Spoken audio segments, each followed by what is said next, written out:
Terima kasih. Yang Minta maaf, boleh saya teruskan, Tuan Speaker? Ya.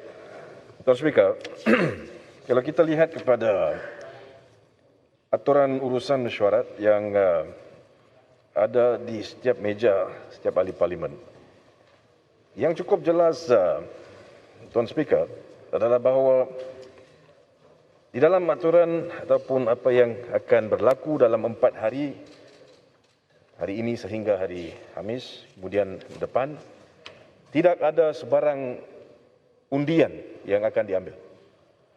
Jadi soalan yang berbangkit, Tuan Speaker, adalah kenapa kita ada satu aturan urusan mesyuarat sebegitu. Walhal kita semua tahu bahawa memang benar kita ada masalah yang cukup besar di luar sana berkenaan dengan COVID-19.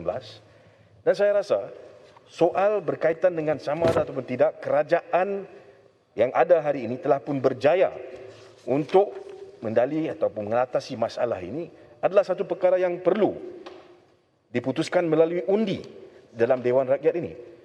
Kita semua tahu, kita dengar apa yang disebut oleh Langkawi tadi, angka-angka kes-kes kita lihat mencecah 17,000, ini cukup jelas menunjukkan kerajaan telah pun gagal. Dan ini adalah satu perkara yang harus diputuskan oleh Dewan ini. Kalau tidak ada peluang untuk undi, Tuan Speaker, bagaimana kita boleh buat keputusan berkaitan dengan perkara itu? Walhal itulah sebenarnya kita ada forum ini, supaya kita membuat keputusan. Adakah kerajaan ini gagal ataupun tidak? Saya nak bawa perhatian Tuan Speaker kepada aturan mesyuarat 11. Di mana tadi, bukan 11, 100.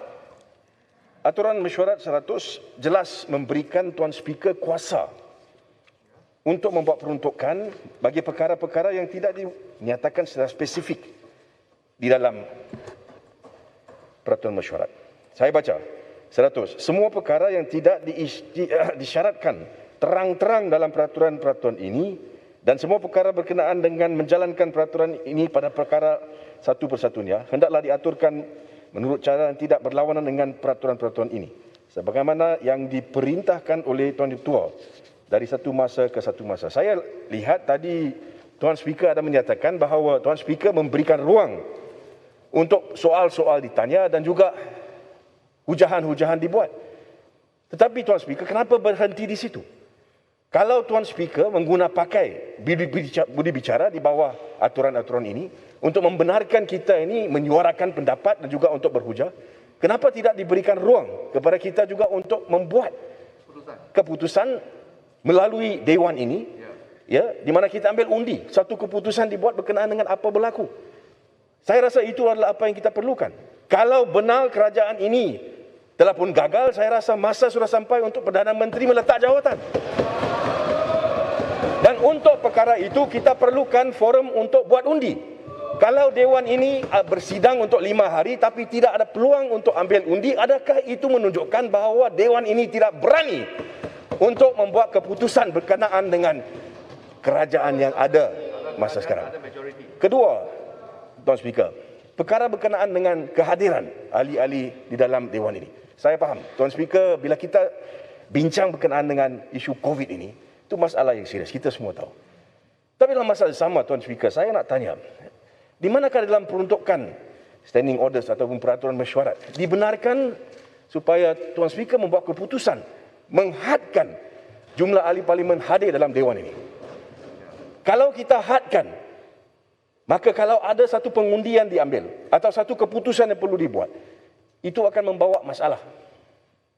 Perdana Menteri kena menunjukkan beliau ada majoriti di dalam Dewan ini. Kalau ahli-ahli yang dibenarkan masuk dalam Dewan ini dihadkan jumlahnya, bagaimana akan berlaku perkara itu? Jadi saya berpendapat bahawa kalau kita menghadkan ahli-ahli parlimen daripada hadir dalam mahkamah, dalam Dewan Rakyat, ini cukup jelas. Ya, ini menunjukkan bahawa Dewan ini mungkin akan dilihat. I'm not saying it is, but it will be seen, Tuan Speaker, with respect, ya, bahawa ada usaha diambil supaya kita menyekat berlakunya satu undi yang akan terus menunjukkan bahawa Perdana Menteri yang kita ada sekarang ini tidak mempunyai sokongan majoriti Dewan Rakyat Malaysia. Terima kasih.